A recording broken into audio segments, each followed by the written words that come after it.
I want to welcome you all to the Dean Meade 2013 Legislative Update Seminar. Thank you all for attending. We'll be briefing you today on the major pieces of legislation that passed during the legislative session that are of interest, we believe, to the business community.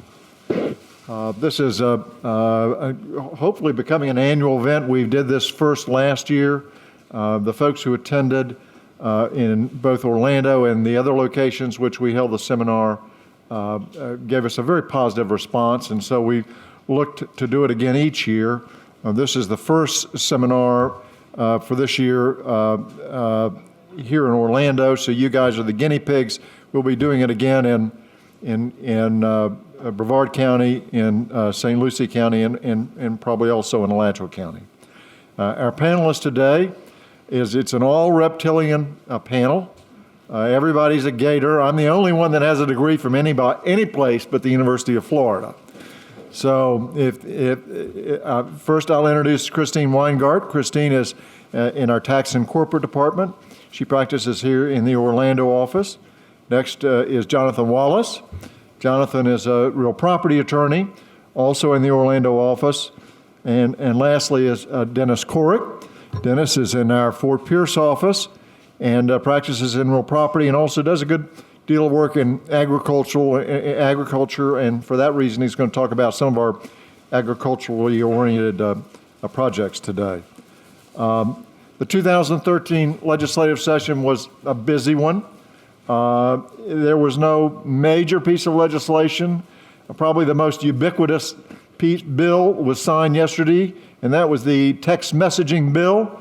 So everybody get used to keeping their phones down and not tapping on the darn things while they're driving.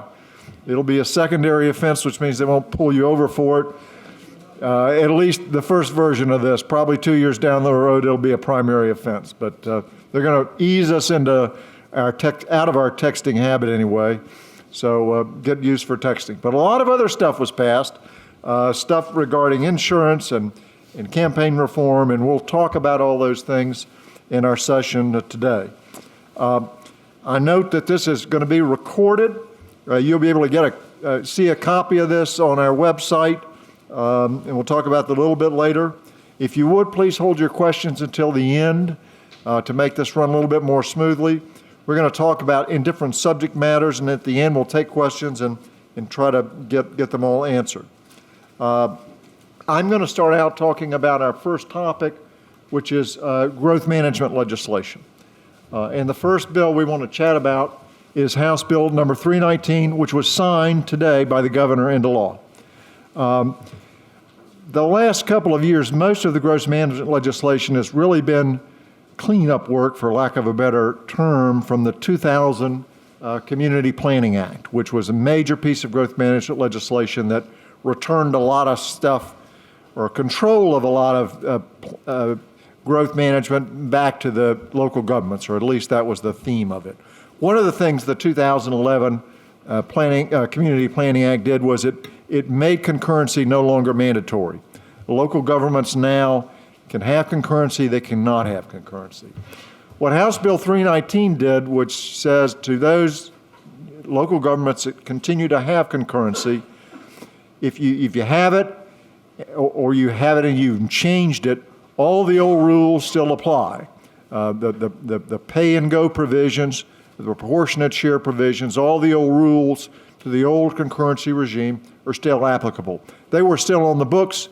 This new legislation just simply made it crystal clear that, that notwithstanding the fact that concurrency is no longer mandatory, these regulations involving concurrency are still applicable to concurrency. The 2011 and actually an earlier bill in 2009 also encouraged local governments to think out of the box, for lack of a better word, in terms of alternative transportation financing systems and mechanisms. And in particular, there has been a lot of talk since about 2009 on what's referred to as mobility fees and alternative mobility funding systems. Mobility fees are a lot like impact fees. In fact, I think they're really the same thing with a different name, or maybe we'll call them impact fee generation 2.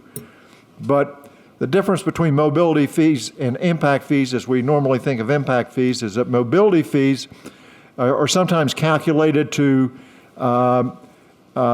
determine not just impacts on the number of trips generated, but where those trips are going. For example, a development that's way out 25 miles away from the city core is treating it as having a lot more impacts on the road system than a residential development that's 5 miles away from the city core. And those two, their impacts are different, and therefore the impact fees, or the fees, mobility fees, charged to those two developments might be different. The other things different about mobility fees, at least as they've been talked about in the planning community, and there's some other minor difference, but the other major difference is that the fees would be applied not just simply to build roads, but for various multimodal types of improvements. Mobility fees have been enacted. They've been in particular interest on the West Coast. Pasco County, I think, was the first county. They were talked about in Pinellas. I'm not sure they were passed there. They were passed in Hillsborough, passed in Alachua, passed in Jacksonville, and is sort of, and they may get more popular. But one of the things that I think was of some potential benefit anyway, at least as local governments were looking at them, is they didn't have any of the old rules attached to them that were attached to the concurrency system. Well, House Bill 319 sort of changed that. What House Bill 319 said is, although we're encouraging you to take a look at these alternative mobility systems, the basic rules still apply. You can't use new transportation mobility systems to stop development. You can't use new systems to make new development pay for old problems. And you've got to give the developers the opportunity to make proportionate share payments and those such of things. And finally, what the bill says is that mobility fees are the same as impact fees in the sense that they have to pass the dual national rational nexus test, which is a legal term, but it's a test that the courts use to define whether the fee is constitutional or not, in the sense that in the rational nexus, the two is, first, the fee has to be rationally related to the impacts caused by the development, and then second, the fees have to be spent to solve the problem, to ameliorate the impacts that you're charging the fee for.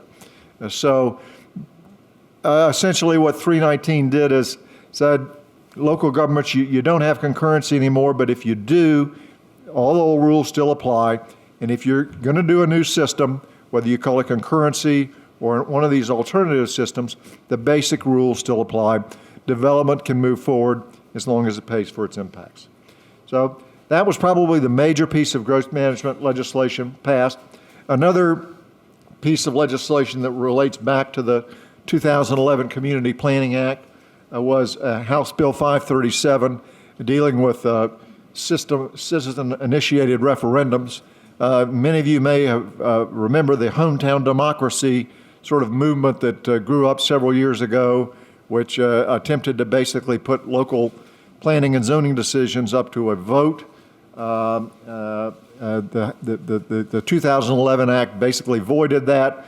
Last year they did a piece of a glitch bill to accommodate essentially an agreement that the DCA had entered into with the city of Yankeetown to settle a lawsuit regarding that bill. They got it wrong last year. This year they got it right, I think. And they made it very clear in this new legislation that there be no loopholes in terms of a prohibition on referendums for land use matters, with a couple of exceptions that are applicable only to the town of Yankeetown. The last growth management piece of legislation that we want to talk about today is Senate Bill 50. You know, Florida has had a public record law, we've had a sunshine law, we've had all sorts of open government, but we've never had a right to be heard before our local governments. Well, now we have one. Senate Bill 50 gives every citizen the right to be heard before boards or commissions of local governments as well as state boards and commissions. It frankly won't change the rules in most local governments that are currently operating with what I, as an attorney, see as normal procedures. The local governments will be able to impose rules and regulations on how many people can speak, so that if 500 people show up, the local government can say, look, if there's a group of you, citizens against, snails, pick out 2 representatives and they'll represent the group. And there's time limits. They can impose time limits. So all the things local governments currently do, they can still do. But for those local governments or agencies or boards that haven't given people the right to speak, the rules have changed. Now people do have the right to be heard. And so I think in that sense, this bill is an improvement, and certainly in the spirit of the type of open government and participation in government that we in Florida have been privileged to enjoy. Next, we're going to talk about economic development, and I'm going to turn it over to Jonathan Wallace, who's going to talk about several bills in that area. Jonathan? Thanks, Mason. I'm going to talk about 2 bills that are primarily about bringing manufacturing jobs to the state of Florida. The first is House Bill 357, which we call the Manufacturing Competitiveness Act. It's been enrolled, but it has not yet been signed by the governor. The intent of the bill is to encourage manufacturing growth and development in Florida by streamlining local and state development regulation and permit approval processes. The bill requires the Florida Department of Economic Opportunity, DEO, to create a model ordinance for local governments to use as a guide to establish local manufacturing development programs which grant master development approval for manufacturers. These model ordinances will allow manufacturers to obtain master plan approval, which set outer limits on what future development of their site during the duration of the master plan will look like. The minimum duration is 10 years, and during that term, the local government may not require additional approvals for development impacts that were otherwise specifically addressed in the approved master plan, with the one exception of building permits. So once the plan is approved, it's only required to be amended if the local government or the state government pass some type of law that addresses an immediate threat to public safety, or obviously if the revision is asked for by the manufacturer. If it is to be amended, the model ordinance will require that the local officials reviewing the amendment only focus on the amendment itself. So this won't open up an opportunity for local governments to go back and change what was previously approved. At the state level, manufacturers participating in these development programs are eligible for a coordinated, simultaneous, and expedited approval permitting process with the participating state agencies. And these agencies are the DEP, the DOT, the Florida Fish and Wildlife Conservation Commission, and the various water management districts. Now, the DEO will be in charge of these coordinated efforts with the state agencies, and as you'll see here shortly, there's the proponents of these bills were pretty darn adamant about expediting the state permitting procedures for manufacturers. The first example of that is that these manufacturers can require that the DEO get all the agencies together and have a meeting which the agencies are required to attend to facilitate their permitting process. Secondly, the state agencies must review each application within 20 days of receiving the application, and they're not allowed to deny an application for failure to the extent there was insufficient information and they didn't ask for that additional information within that 20-day period. Unless the manufacturer approves in writing or there's some type of legal action that tolls the application, the participating state agency is required to take some type of final action, meaning either approval or disapproval within a 60-day period following completion of the application. So that's a pretty quick turnaround time. If the state agency wishes to deny the application, they first have to get the DEO involved, and they have to have another meeting and give the manufacturer an opportunity to remedy whatever deficiencies they found in the application. And finally, to the extent the permit gets tied up in some type of administrative legal proceeding, the manufacturer can force the administrative judge to expedite that hearing, and if the manufacturer asks for that type of an expedited proceeding, the administrative judge has to set the hearing for no later than 30 days after the demand. As a way to promote these programs to potential manufacturers who may want to locate in the state of Florida, DEO is required to develop some materials which identify each of the local governments that participate in these programs, and Enterprise Florida is charged with distributing them to the public. Very briefly, another bill dealing with economic development and manufacturing is House Bill 7007. It has in fact been signed by the governor, and it's pretty lengthy, but buried within it is a new sales tax exemption for machinery and equipment used within the state of Florida to manufacture, process, compound, or produce tangible goods for sale. This is a 3-year exemption period. However, it does not start until April 30th of next year. So April 30th, 2014 through April 30th, 2017.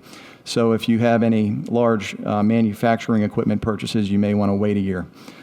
With that, I'm going to turn it over to Christine, who's going to talk about some changes to our limited liability statute. Thank you, Jonathan. First, I'm going to talk about Senate Bill 1300, the Florida Revised Limited Liability Company Act. This bill hasn't been presented to the governor yet, but we have no reason to believe that it won't be signed once it is. It creates an entirely new Limited Liability Company Act as a Chapter 605, as opposed to the existing act in Chapter 608. And it's largely based on the revised Uniform Limited Liability Company Act, which was finalized in 2006, although Florida did retain some of its own special provisions. The new act will be effective January 1st, 2014 for all LLCs formed on or after that date. For LLCs in existence prior to January 1st, 2014, it will be effective on January 1st, 2015.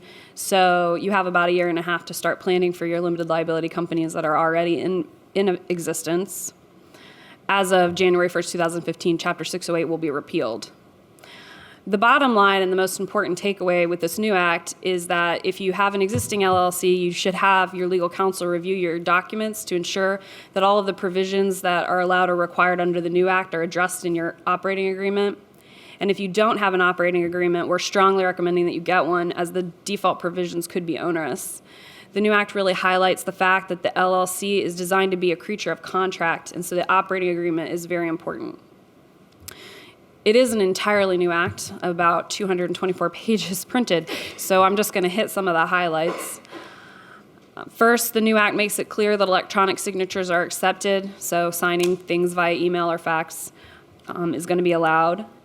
It expands the list of provisions which cannot be waived or altered in the operating agreement. So although LLCs are designed to be very flexible, there are some limits on what you can do in the operating agreement. For example, you can't vary the power of a member to dissociate, which I'm going to talk about a little bit more later. You can't vary the right of a member to approve a merger, interest exchange, or conversion, and you can't restrict the rights of a person other than a member or manager in the operating agreement. Regardless of whether or not your LLC is itself signing the operating agreement, it is going to be bound by and can enforce the provisions thereof. Previously, in a lot of situations, you would just have the LLC sign the operating agreement to make that clear, but now, whether or not they sign, they are going to be bound by it. In addition, a person who becomes a member of an LLC will be bound by and subject to the operating agreement even if they don't sign it. This is an especially interesting provision because the operating agreement is not subject to the statute of frauds and by definition may be oral. Therefore, when you become a member of a new company, if the existing members had a prior oral agreement that rose to the level of being an operating agreement, you would be bound by that oral agreement under the terms of the new act. So it's important that new members of LLCs review the existing operating agreement and sign it, or get signed statements from the current members that there are no oral agreements in place. Sort of a trap for the unwary that that we want everybody to be aware of. The LLCs now have to have at least one member at the time of the effective date. Previously, people could form LLCs to save names or shelf entities for some purpose. This is no longer possible. When you file your articles, you have to sign a statement affirming that there are at least one member as of the effective date. Under the new act, a member can disassociate from the LLC. This doesn't appear to trigger a buyout right. It turns the existing member into having the same rights as an unadmitted transferee with respect to the company, which is to say they would not have any management rights, with some limited exceptions. The new act allows for an LLC to file a statement of authority with the state of Florida, setting forth what authority particular individuals have with respect to the LLCs, for instance, officers and managers. The statement is good for 5 years unless it's revoked earlier, so if you file a statement for one of your officers and later remove them, you should ensure that you revoke their certificate of authority. Alternatively, once the 5 years pass, because it automatically revokes, you're going to have to make sure you get a new certificate filed. I would anticipate that this is going to be something that's going to be required a lot by lenders and other entities transacting business with the LLC so that they can have a clear statement of what authority people have to sign documents. Another sort of interesting provision is that creditors can enforce capital contributions in the operating agreement. So if you have a required capital contribution where the LLC can make a call for the members to make capital contributions, now creditors can enforce that. Because an operating agreement can't alter the members of or the rights of anybody other than a member or manager, this provision doesn't appear to be waivable. And so the way to plan around that would be not to have required capital contributions in your operating agreement. There's no longer an option to have managers managing members of the LLC. Now all LLCs are going to be under one of two management provisions. You're either manager managed or member managed. And the new act does set forth all the rights of members and managers under those two different options. There is a non-compete for managers in manager-managed companies or members of member-managed companies, which would be the default provision that a manager of a manager-managed company cannot compete with the company outside of its business as the manager, and the same thing for members of member-managed companies. This is waivable, and so it just goes to show how important the operating agreement is, because that would be pretty onerous for individuals who have multiple companies doing similar businesses. The new act does retain the Olmstead fix with respect to charging orders. This was something that was changed recently in the old act, and they carried it over into the new act, so that a charging order is the sole remedy for multi-member LLCs, and in a single-member LLC, the creditor would have to establish that the charging order is not sufficient in order to be able to foreclose on the interest and get the assets of the LLC. Under the new act, owning income-producing real property constitutes transacting business in Florida, which would require non-Florida companies to qualify to do business in Florida and file the annual fees with respect thereto. It wasn't clear that this would be qualifying or transacting business in Florida in the past, so this is definitely a change. The new act expands appraisal rights and when appraisal rights can be triggered, although this can be waived in the operating agreement. And it also allows for interest exchanges and domestication of foreign entities, but by foreign they mean non-U.S., not other states, other entities within the United States. So the bottom line with the new LLC Act really is that current companies need to make sure that their operating agreements are reviewed so that any new provisions under the Act are added and that they're in compliance with the new Act. You do have until 2015 to do so, but once you form a new entity as of January 1st, 2014, the new Act is going to apply. The next bill I'm going to talk about briefly is Senate Bill 662, workers' compensation. This one also has not been presented to the governor yet, but I've not read anything that made me think he would not sign it. The primary purpose of this bill is to limit the cost of repackaged prescription drugs and to force dispensing physicians and dispensing manufacturers of workers' compensation prescription medication to follow the same average wholesale prices, plus they're entitled to a small dispensing fee that pharmacies have to follow, basically to keep dispensing manufacturers and dispensing physicians from writing up the cost of workers' comp and making those pharmaceuticals more expensive than in other situations. It's supposed to decrease the cost of providing medications under workers' compensation plans. Christine, I say this is a bill that a number of business interest groups have been pushing for several years, and it doesn't sound like much, but it was a big deal for them to finally get it through. And apparently, particularly in South Florida, a lot of pain clinics really mark up these drugs big time in workman's comp, and the actual bottom line impact of this bill supposedly is very significant.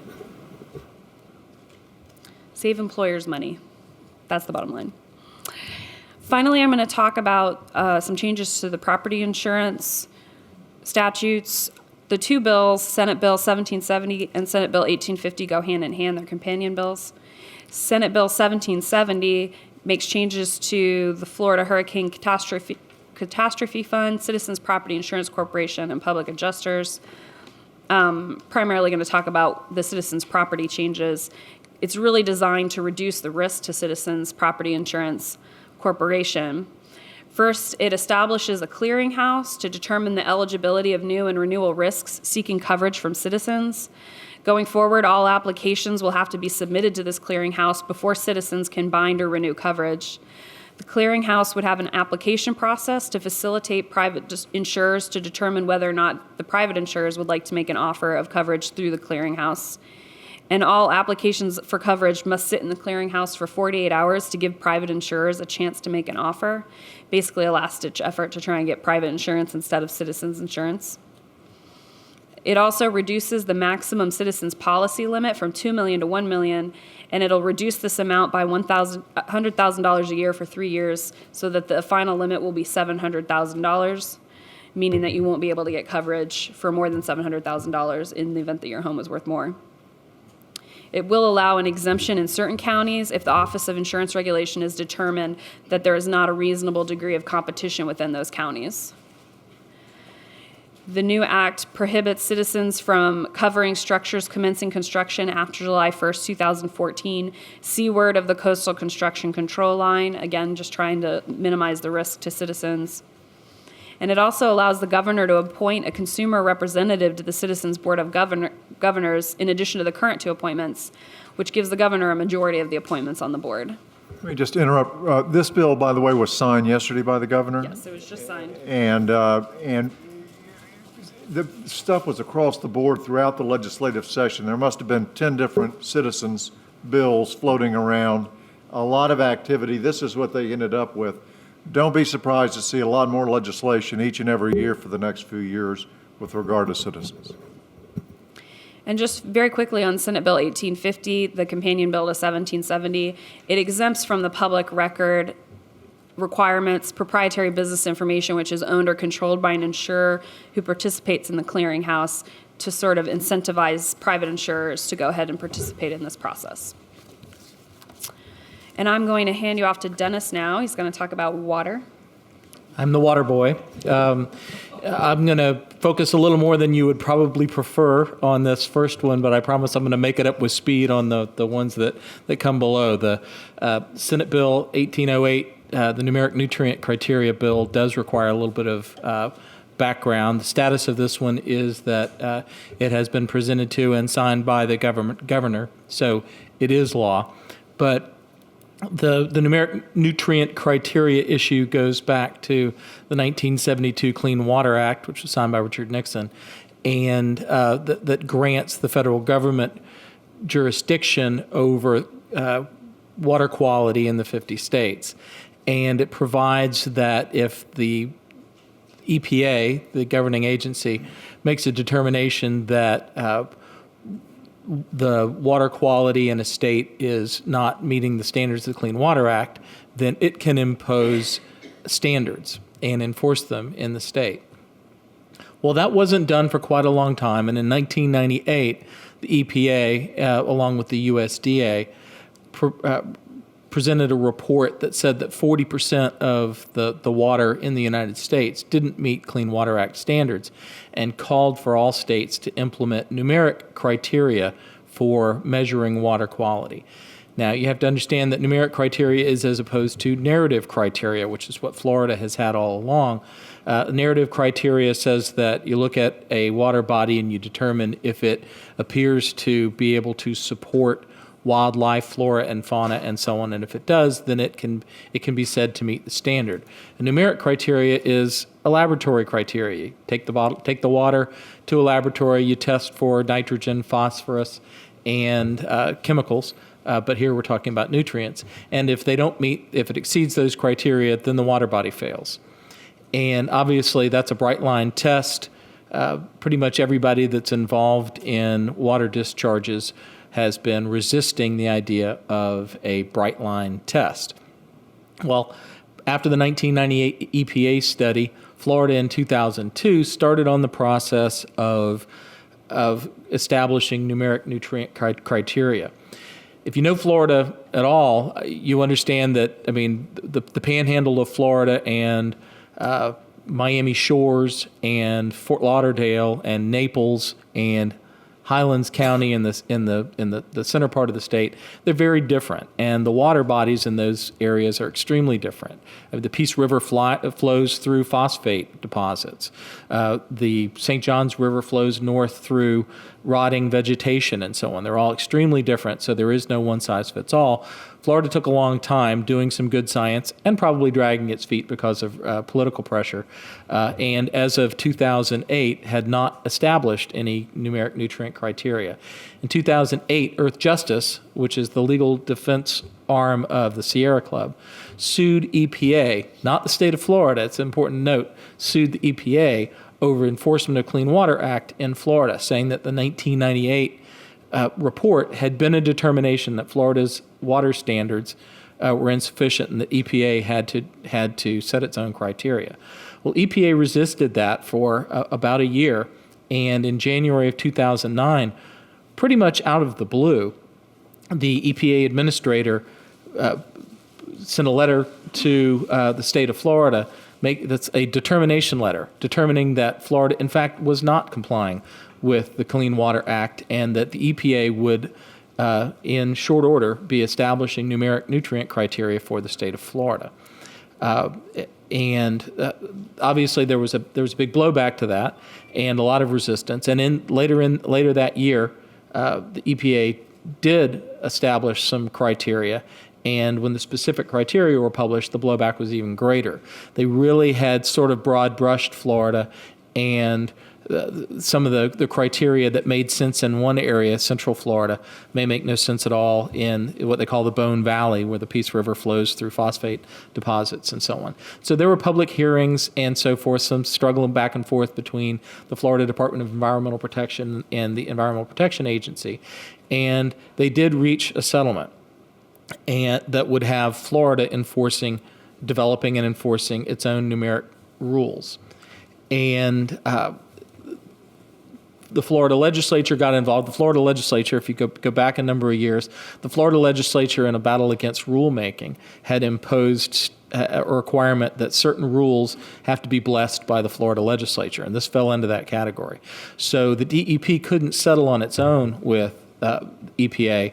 It had to be something that was blessed by the legislature, which only meets for a couple of months a year. And so in the 2012 session, the Florida legislature approved the as yet unfinished DEP numeric nutrient criteria, but with a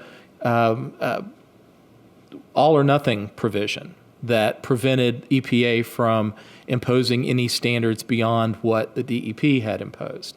Well, one of the issues that makes these regulations so complicated is that many of the water bodies, if you want to call them that, in South Florida, have no basis in nature. They're man-made canals, straight corners, no vegetation, no natural vegetation, no natural history. And if you look at a map of Florida, South Florida from the 1850s, you realize there was, when we joke about it, there was wet, there was really wet, and hey, where's my horse wet? I mean, there was no passable areas down there. And in order to make it livable inside the coast, they had to dredge and cut canals. So these canals were exempted in the Florida DEP rules. And the judge in the suit between Earth Justice and EPA didn't go along with that and required that EPA impose its own standards in the South Florida Canal area for water quality. Well, that invalidated the Florida legislature's validation of the DEP rules, so now there were no Florida rules, and they were again in violation of the court order, and again on the wrong side of this judge, and again under time pressures. So the 2013 legislation adopts the Florida DEP rules with some latitude for them to be changed, exempts them from the requirement that they come back to the legislature to be blessed. Okay, so why is all of this significant at all? Well, it's not too broad a statement to say the vast majority of Florida's waters will be in violation of any numeric nutrient standard that is to be developed. And so it's only a matter of time before these determinations get made, and all of us in every corner of Florida and every industry will be forced to deal with them in one way or another. Now, agriculture has been dealing with its discharges for 25 or more years through pest management practices, through on-site retention, and through testing at outflows and so on. So whether or not you think agriculture has done enough, they certainly have done a lot, and they know what their discharges are. They know what is required. I think it's fair to say that the vast majority of Floridians don't see any impact of this yet, but it's coming because nutrients get into Florida's water bodies from agriculture, but they also come from municipal and government private utilities. They come from stormwater systems, which may be in your subdivision, which may be in your city, and so forth. And the mechanism that's used to enforce those in Florida is called the acronym is BMAP, the Basin Management Action Plan, which is a Florida DEP process, where all the stakeholders in a watershed, say the Kissimmee River watershed, which includes Lake Okeechobee, get together and study the science and determine the allocation of nutrients within that water body, who gets what, who's allowed to do what, and that's an enforceable law for the next 5 years. Well, as these water standards are implemented, we will be rolling back a lot of what has been permitted over the last 10 years or so as this BMAP process has been in place. And everybody in that watershed is going to have to make some sort of adjustments to what they do. You may have been reading about fertilizer laws throughout Florida. Certain communities are trying to ban fertilizers or significantly regulate them, prohibit them in the summer, certain things like that. Now, the legislature this year implemented a sort of a slowdown bill for that, but some of those things are coming. You'll see more and more regulation of residential fertilizers, all the things that put nitrogen and phosphorus primarily into the system. So I've spent a lot of time on it, but I think it's warranted because it is something that you will see all kinds of industries reacting to over the next 2 years. The final rules for rivers and streams in Florida need to be implemented by August of this year, and for estuaries, like the Indian River Lagoon system, those have to be implemented by December of 2014. The next section is agribusiness, and I've got a whole bunch of bills, but I'm going to try and move through them quickly. But the first one is related to the numeric nutrient standards issue. Water quality, before I do this, I want to say that this has not been presented to the governor, but it has not been signed yet. But I don't think there's any real pressure for him to not sign it because it's a useful economic tool for complying with the numeric nutrient standards. HB 713, the Water Quality Credit Trading Bill, expands a program that has been in a pilot program for the last several years in the Upper St. John's watershed that allows some of those stakeholders in the watershed, the people who are putting nutrients into the system, to have an economic tool to trade so that the party who can most efficiently remove nutrients from the system is allowed to do so for compensation. Best example for that, the easiest example for that is an aging utility that is, maybe it's going to be sunsetted in 5 years, it's going to be replaced, but in order to remove 20 tons of nitrogen from its discharge would cost them $12 million in infrastructure improvements and so on for their facility, which they intend to replace. They have a plan for replacing anyway. Someone else in that same watershed who, say, has 1,000 acres of agriculture may find that they can remove that same amount of nitrogen more efficiently by holding water in retention areas on their property, and they can do it for a fraction of what that utility can do it for. This allows for trading within a watershed of the right to discharge these nutrients. Now, there's no ability to violate pollution standards or any permits that you've got. All this is a watershed-based system. The whole watershed still needs to come into compliance with whatever the nutrient standards dictate, but this allows for trading amongst the parties to make it more efficient. An example that I like to use is this has been going on for 20 plus years in the air pollution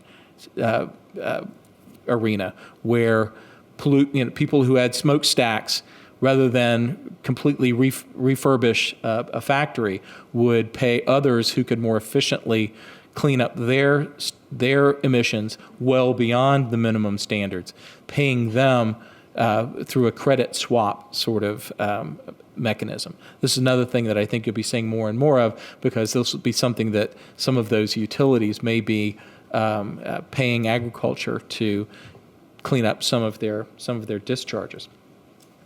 HB 7065 was signed with great fanfare by the governor earlier this week.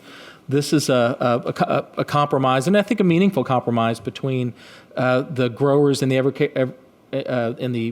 Everglades agricultural area, which people refer to as Big Sugar, but there's a lot of other things that are grown in the EAA, where the growers in the EAA have consented to an extension of an existing tax on per acre tax on their operations, which will go towards cleaning up the Everglades, cleaning water quality, and improving water quantity in the Everglades.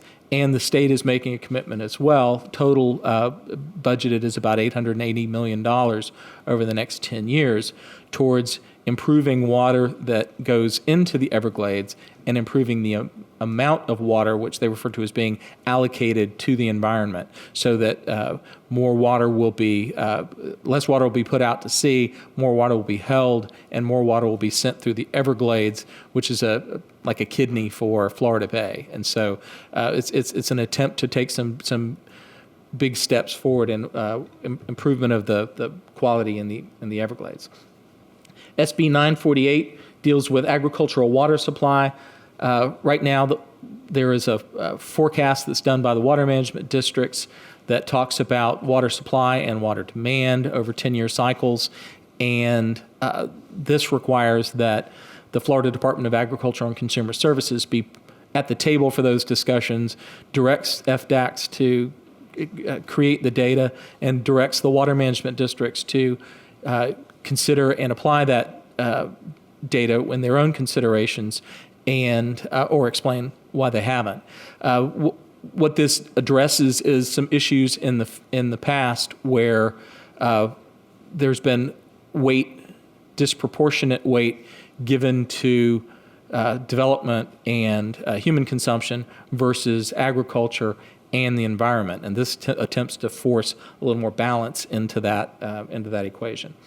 SB 1106 deals with agritourism, the concept of working farming operations, bringing people to see how their food is made and enjoy some of the wilderness and wild areas that are on Florida's farms. Essentially, it's a limitation to liability for these operations who bring people onto their property. There's some waiver language, not unlike I worked on something a couple of years ago for a zip line.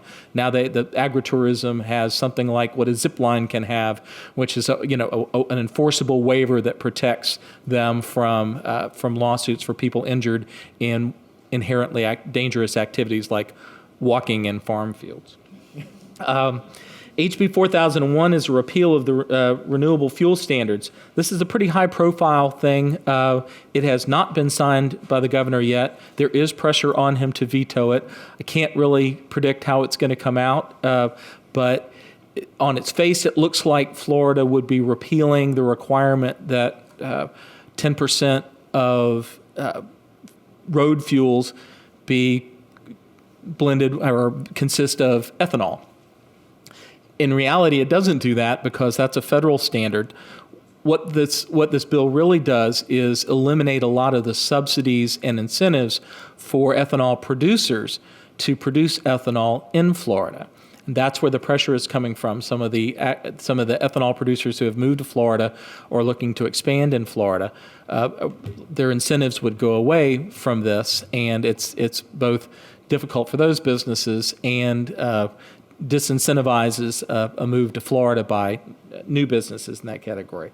It remains to be seen. I think it's probably 50-50 as to whether the governor takes it as an attack on new industry in Florida or sees it as needless regulation, as to which side he comes down on. I'm going to take something out of sequence here and go ahead and skip down to the campaign finance provision here so that we aren't jumping back and forth as much as the schedule called for. This is HB 569 was signed by the governor at 8 o'clock on a Friday with no press release or anything else. And I think it was right before he was leaving on a trip to Chile, and he hadn't told his staff. And so his staff was caught cold when the press came and asked him about this, and they had to go dig around on his desk to determine that he had in fact signed it. That's the kind of compare that to the Everglades signing that he did earlier this week. One of the high-profile things that has been criticized on a national level is these committees of continuous existence that had a lot of leeway to raise money and spend it without limitations, promoting or opposing candidates. Those are eliminated entirely in Florida through a process by this bill. Individual contribution rates for general and for primary and general elections has been raised from $500 to $1,000 for legislative and local races. For statewide campaigns, the cap has been increased from $500 to $3,000. Sort of as a compensation for eliminating the committees of continuous existence, they broadened the ability of political committees to work. They are a little bit different, but not all that different. Political committees will have no contribution caps on them, but they do have expenditure caps for where they can spend their dollars. There are two things that deal with money raised for an election, for a campaign, by a successful candidate for office. Successful candidates may now keep up to $20,000 from an existing or from their successful campaign as a head start for their next campaign. Obviously, this is an incumbent protection bill by any other name, but it was part of the compromise, and they've always been able to keep at least a little bit of the money from their campaign for an office account, which allows them to do certain types of travel, buy certain types of banquet and fundraiser tickets, and so on. And the cap on that amount has gone from $20,000 to $50,000 for statewide office, and from $5,000 to $10,000 for legislative offices. And there were also some minor changes that weren't worth going into in terms of disclaimers on printed materials and so on for fundraisers. And now I think we go back to Jonathan for a discussion of foreclosures. Thanks, Dennis. I'm going to talk about everybody's favorite topic, foreclosures, specifically House Bill 87, which has been enrolled but has not yet been signed by the governor. There's pressure to veto this bill by consumer advocacy groups and the Foreclosure Defense Bar, so we'll see what happens. From what I can tell, the intent of the bill is to improve efficiency of the mortgage foreclosure process and also to increase third-party demand for foreclosed properties. I should note that some portions of the bill specifically apply only to residential foreclosures. Others apply to both residential and commercial. We're going to start with provisions that apply only to residential, and then we'll hit the ones that apply to all foreclosures. With respect to residential foreclosures, the bill reduces the statute of limitations for a lender to pursue a deficiency judgment against a residential mortgagor from 5 years to 1 year. And that 1 year period starts on the 11th day after the foreclosure sale or the day after the lender accepts a deed in lieu. The bill also codifies the current practice of limiting a deficiency judgment amount to the difference between the fair market value at the time of the sale and the actual judgment amount, or to the extent there was a short sale, the outstanding debt at the time of that sale. The bill is intended to expedite the residential foreclosure process by requiring the disclosure of the loan documents evidencing the plaintiff's status at the very beginning of the lawsuit. This was put into place to address the whole robo-signing ordeal. The initial complaint must contain affirmative allegations that the plaintiff is either the holder of the original note or the factual basis supporting the plaintiff's right to enforce the note on behalf of the holder of the note. Now, if the plaintiff is in possession of the original note, which is usually the case, then the initial complaint must contain a certification under penalty of perjury that the plaintiff is in fact in possession of the original note, where it's located, the name of the person and the title of the person who's giving the certification, the name of the person and the title of the person who actually personally verified possession, and also the time and date when that possession was verified. In addition to that certification, it must include exhibits that have true and correct copies of the note itself and any allonges or endorsements to the note.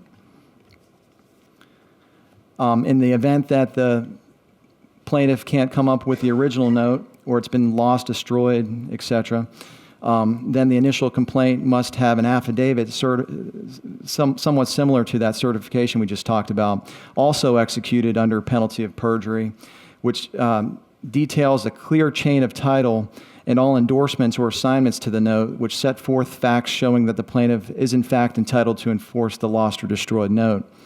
And similar to the certification, it needs to include exhibits, including the note itself or a copy of it, and any allonges to the note. But in addition to those two items, it has to include internal audit reports, which shows that the lender at some point in time did in fact have possession of the original note. And failure to comply with these requirements could result in sanctions from the court. So all of those revisions that I talked about applied only to residential foreclosures. Now we're going to talk about provisions to the bill that affect both residential and commercial context. First and foremost, the bill protects the rights of third parties who have acquired title to foreclosed property from lawsuits which seek to set aside, invalidate, or challenge the validity of the final judgment or to reestablish or establish a lien.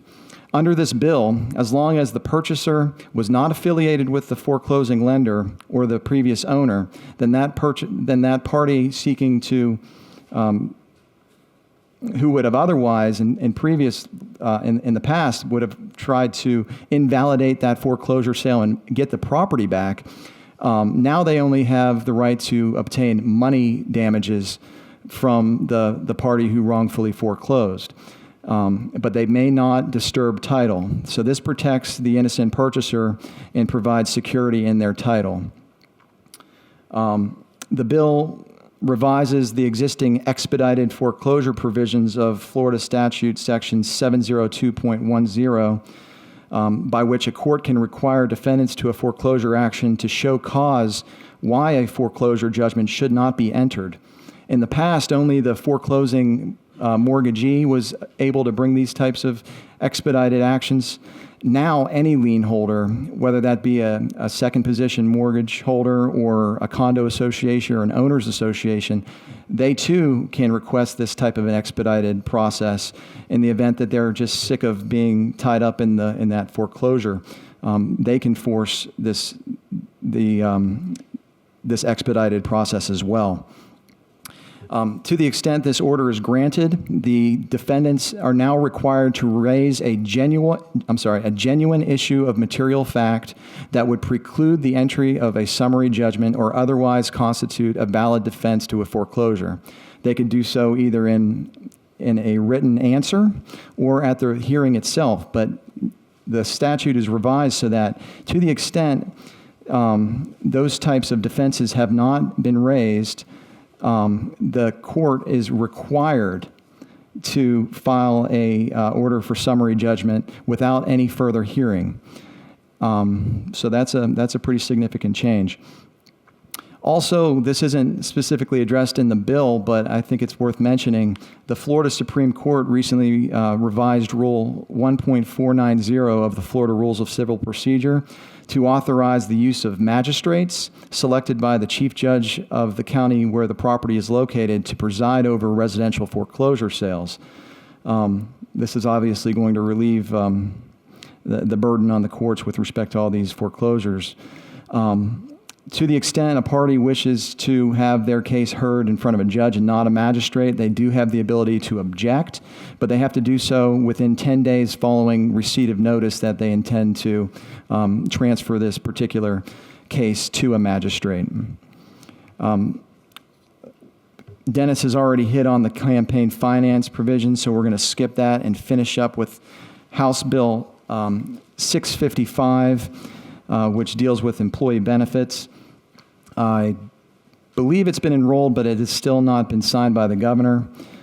The intent of the bill is to preempt some mandated leave proposals at the local level, which have been backed by national labor union leaders, and to ensure that a single standard throughout the state of Florida with respect to employment and other wage-related issues. It's deemed the sick time bill. It's primarily going after these mandated leave proposals backed by the national labor union leaders. It amends current law to prohibit political subdivisions from requiring employers to provide employment benefits that aren't otherwise required by state or federal law. So I think that's about it. Thank you, Jonathan. Now is the time for questions. Do we have any questions today? Yes. I don't think we've talked about water enough.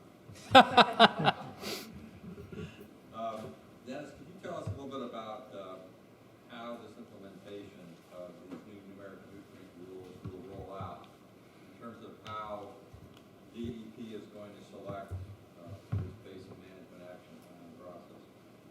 Who will be first to have to respond to these numeric nutrient criteria? Will it be people that hold NPDES permits, or how will that work?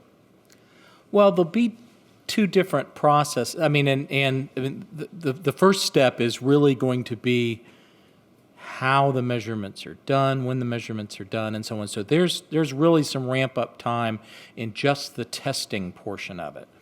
But for the NPDES program, people that do have discharges, their discharges, the rules for their discharges may change all within themselves. I mean, but I think it's fair to say when you're looking at a water body and the problem and the nutrients and so on that are going into a water body, yes, they are most likely to look at the NPDES. For those of you who don't know what an NPDES permit is, it's a pipe discharge as opposed to a farm which may have a mile of canal front where things fall into a canal and the canal blends with water everywhere else. You know, an NPDES permit, it's easiest to think of it as just a pipe discharge, point source discharge. And so, yes, I think it's fair to say that they're going to go fairly quickly to pipes, to point source discharges. But The BMAP process really is less about NPDES and more about all of the different sources within a watershed. And they'll be looking at NPDES, and whatever changes have already been implemented, they'll take into account. They may exceed, if there haven't been any changes, they may call on them to do it. But there's going to be a process where they're sitting around, they're saying, and I mean, I don't have the numbers in front of me about Lake Okeechobee, but the numbers for Lake Okeechobee are massive. I mean, 70 or 100 tons annually of nitrogen that have to come out of the system just to meet the standards that we already have now without applying any of the new nutrient standards. And so it's going to be kind of a black box at this point. I don't know that we know who all is going to be there. The closest thing I can come to predicting is that since agriculture, I mean, I saw a slide, I went to the BMAP process for Okeechobee, and 70% of the agricultural operations in the Okeechobee and Kissimmee watershed are already implementing best management practices. Now, they may change those best management practices and ratchet that back a little bit, but there are so many stakeholders in that watershed who aren't doing that. I mean, if you look at the Kissimmee River watershed and you count some of Metro Orlando, there's a lot of golf courses in that watershed. There's a lot of residences. There's a lot of 1,000-acre hotels and so on who are going to be probably on the short list of collectively of entities that are looked at for improving those discharges. And I think there's going to be a lot of discussion going on over that. Quick follow-up. I mean, I don't know, I know there's some agricultural people here in the room, but these standards that DEP is going to be using to measure all of these discharges, they really come from the EPA's work and Florida research. And when you look at the pollution that normally exists in surface water bodies in Florida, I know all sizes all don't fit on the same box, but you're looking at maybe 6, 7, 8, 10 parts per million nitrogen, maybe 1 part, 2 parts phosphorus. Numeric nutrient criteria is 10% of those numbers or less. Right. So we're talking about 90% removal, typically, of a lot of these water systems throughout Florida. And it just makes me wonder, in that black box, is if we have water bodies that have levels of pollution that are 5 times what they should be or 8 times what they should be, and all of these business interests are going to be required through some permitting process to reduce those levels down at some point in time to that 0.1 part per million phosphorus and 1 part per million, whatever your region says, is how much time are they going to have? And just like you said earlier in this other bill, will the state expand the ability, instead of just the upper St. John's, for the entire state to cap and trade in terms of cleaning up water quality? Well, you have to, I'm sorry, I didn't mean to be making light of your question. You have to understand, I'm supposed to repeat your question when, for the video. So I can't repeat your question. Your question is essentially, wow, we have some of these standards appear to be lower than the natural level or approaching the natural level, and we have to go beyond that. Are we going to expand the water quality trading beyond that? Water quality trading is now legal in every watershed. It's just by watershed. And so you won't be able to have a large operation in the Fish-Eating Creek watershed and remove so much nitrogen that you can sell to the lower St. John's watershed. You'll only be able to remove it within the watershed. But yes, we will be able to have that cap and trade concept, the water quality credit trading within any water body, and that will be a tool that we use to comply with that. And one of the other questions that was implicit in there was you talk about, it's really not right to call it existing levels of pollution. We're talking about nutrients that are naturally in the water bodies at some level or another, and when you quadruple that, you call it pollution, but in reality, they're natural minerals that may have been there to some extent as a starting point. And yes, we are trying to get back below there. And here in 2013, it's hard to know what, had we not been here for the last 200 years, what those levels would be. But it is something that they at least claim to be taking into account as to what the background levels are. And it's one of the reasons why the Peace River will be different from the St. John's and the Kissimmee. Did that try and answer your question? Yes. Thanks. Along a similar line, are you aware of any specific legislative action that pertains to residential septic tanks in the Wekiva Basin? The question was, are we aware of any bills that specifically address septic tanks in the Wekiva River Basin? There have been attempts to strictly regulate septic tanks over the past 5 or 6 years. It's fair to say they've failed. I mean, there were some extremely strict rules that required every 5-year inspection, gave inspectors the ability to terminate the ability to have that septic tank in place, and require all kinds of upgrades. Florida has a lot of septic tanks, and a lot of people with vested interest in septic tanks, and so those were weakened or eliminated. And right now, there's not any sweeping, hard enforcement of what we would talk about those. Yes, I think that septic tank, either on a statewide basis or on a by watershed basis, I think that septic tanks, the reason you don't replace a septic tank is because it may cost you $20,000 to connect to a municipal water treatment system. Well, if system-wide there are requirements that all that has to be done, again, we go back, there may be something under this cap and trade water quality credit trading model that will allow people who can't afford to marginally move theirs down to say, you mean I could spend $100,000 or $150,000 and take out 200 septic tanks or improve 200 septic tanks and remove more than what I would be required to do, which would cost me millions of dollars? So that economic tool may be part of the answer, but I'm not aware of anything that came out of this that specifically deals with septic tanks in general, much less on a particular watershed. Other questions? Yes. In your foreclosure, 1D, Bill I, about the deficiency judgment, the gap between the sale price of the fair market value, is that the date of the courthouse sale or the sale? That's the question. The bank buys back the property at a courthouse sale for $100. Right. And that's his question is, what is the fair market value of the property for purposes of determining the deficiency judgment in a residential foreclosure case? It is the fair market value of the property at the time of the sale, not necessarily the amount bid at the winning bid at the foreclosure sale. It's actually done by an appraisal process after the foreclosure itself has occurred. And that's exactly what the bill was trying to get at, because there was confusion whether or not the actual winning bid was the fair market value. No, that is not the case. It's actually the fair market value as determined by an appraisal, and that happens after the actual foreclosure judgment is entered. If you want a deficiency judgment.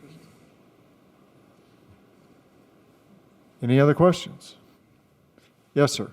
As the nitrates being pumped off farmland in the Everglades area into the Everglades, are any of y'all familiar with the studies that Wedgeworth Farms has done?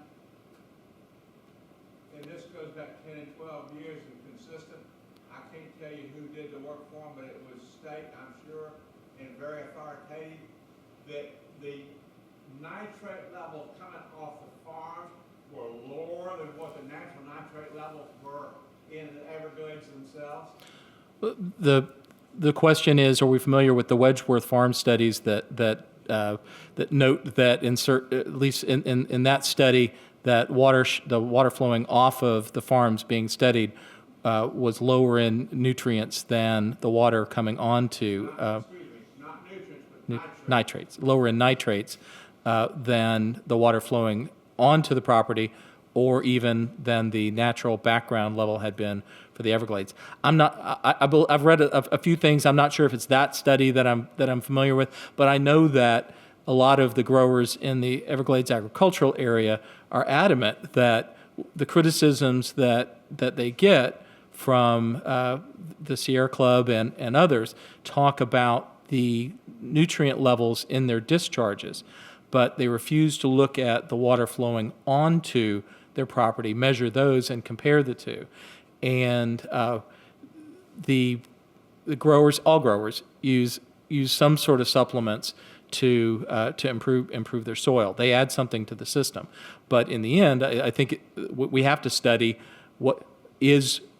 are you adding to the system? You're certainly using something, but are you making the problem worse? And a lot of the growers in the EAA say, no, we're not. We've got so many best management practices, so much water being held. Now, to be fair, some of it's being held by themselves, some of it's being held in publicly constructed facilities.